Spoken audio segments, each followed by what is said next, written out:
یہ دوسرا علم ہو گیا شمائل کا۔ ایک ہو گیا جس میں آپ علیہ السلام کی صورت بیان، دوسرا آپ علیہ السلام کے اخلاق بیان ہے، یہ شمائل کا علم۔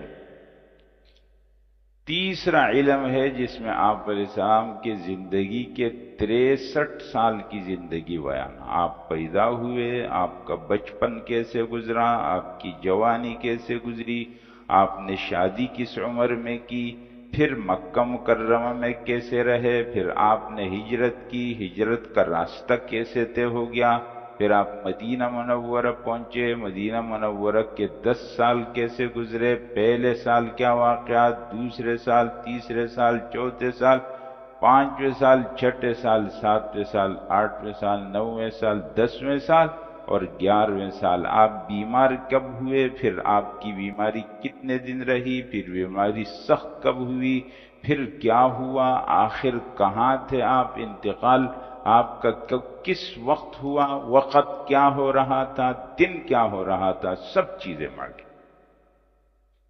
دنیا کے کسی انسان کے بارے میں اتنی تفصیلی معلومات کسی کے پاس نہیں ہے جو مسلمانوں کے پاس رسول اللہ صلی اللہ علیہ وسلم کے۔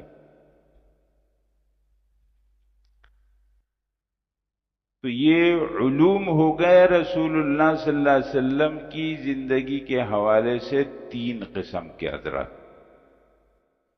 مسلمانوں کو ان باتوں کا علم ہونا چاہیے، اور مسلمانوں کو اپنے بچوں کو یہ والا علم سکھا دینا چاہیے،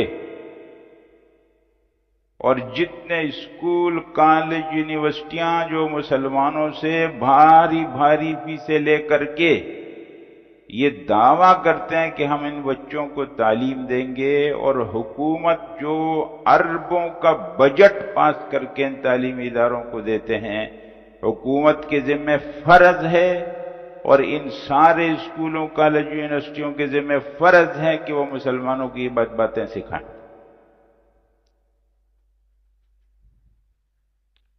اور اگر یہ لوگ نہیں سکھاتے تو مسلمان بچوں کے ساتھ خیانت ہو رہی، ہم یہ کہنا چاہتے ہیں۔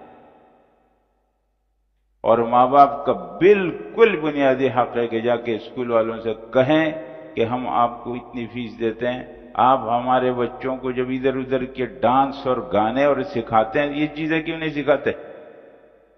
ہم نے تو ڈانس کے لیے اپنے بچوں کو نہیں داخل کیا۔ آپ کو معلوم ہے آج کل کے اسکولوں اور اس کے اندر ڈانس اس کا حصہ ہے۔ اقوام متحدہ نے یہ طے کیا ہے کہ دنیا کے اندر ایک یہ جو جنسیات کی تعلیم ہے، اس کو کورس کا حصہ بناتے ہیں، وہ پوری منصوبہ بندی ہے۔ اس لیے مسلمانوں کے ذمہ پر حضرات، میں آپ کے سامنے جمعہ پہ بیٹھتا ہوں، صرف تقریر نہیں کرتا ہوں، میں یہی چیزیں آپ کو یاد کرانا چاہتا ہوں۔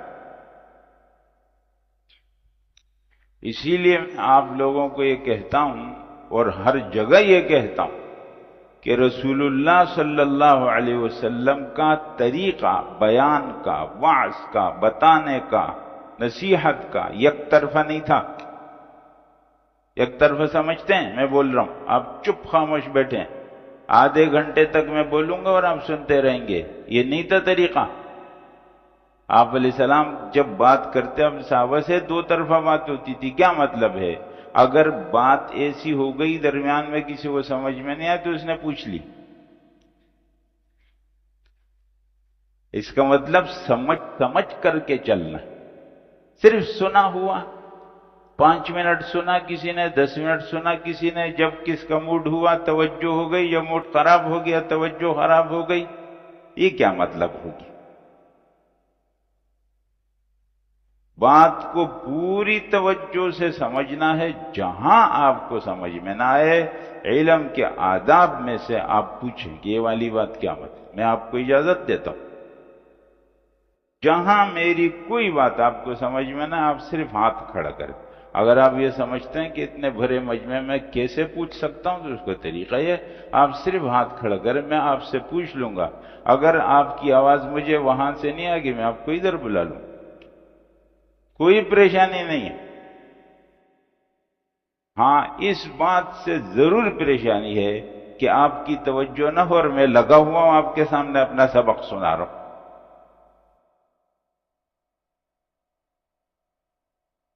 یہ باتیں آپ کی سمجھ میں آ رہی ہیں حضرات؟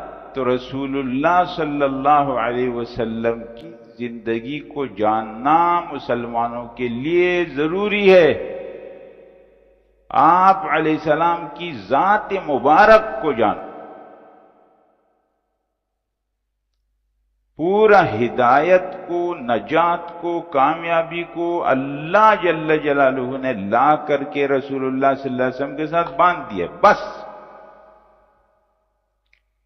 رسول اللہ صلی اللہ علیہ وسلم کی اتباع ہوگی، آپ کے طریقے پر چلیں گے، آپ کے نقش قدم پر چلیں گے، آپ کے دامن کو پکڑیں گے، کامیابی ملے گی، ورنہ تو الٹے لٹک جاؤ پھر بھی کامیابی نہیں ملے گی۔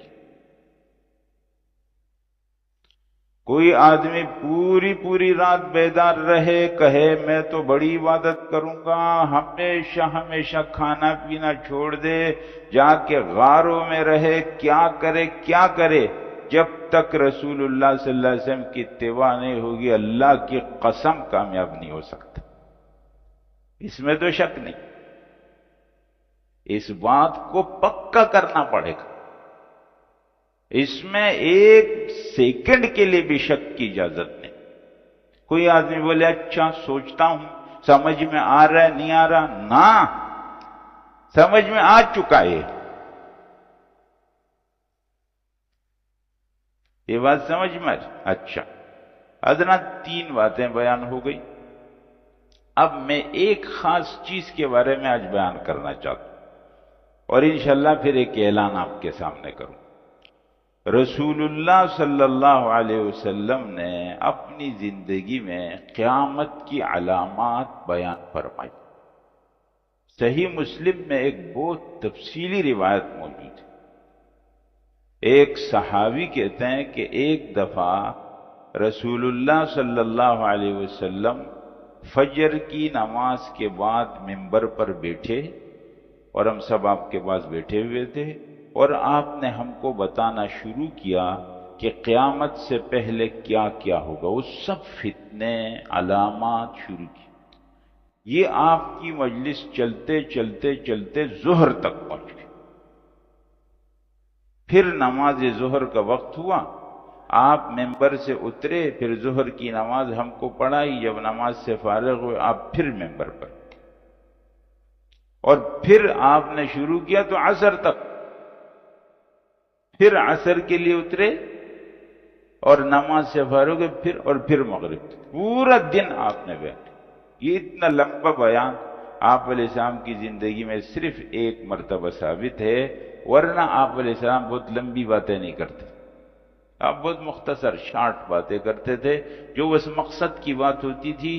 اگر دیکھا لوگوں کے اندر ایک غلطی کو تو لوگوں کو بتا دیا کہ دیکھو یہ والی بات ٹھیک نہیں ہے، اس کو یوں کرو یوں مت کرو۔ کسی نے سوال کیا تو آپ علیہ السلام نے اس کا بہت بنیادی جواب دے دیا۔ ہاں کبھی ایسا ہوتا تھا کہ آپ علیہ السلام اس جواب کے اندر ایک اور چیز بھی ملا دیتے تھے جو اس آدمی کی ضرورت ہوتی تھی لیکن اس آدمی نے سوال نہیں کیا۔ یہ بھی آپ علیہ السلام کر، وہ تو مستقل ایک علم ہے حضرات کہ آپ علیہ السلام اپنے صحابہ کو علم کیسے سکھاتے تھے، تربیت کیسے کرتے۔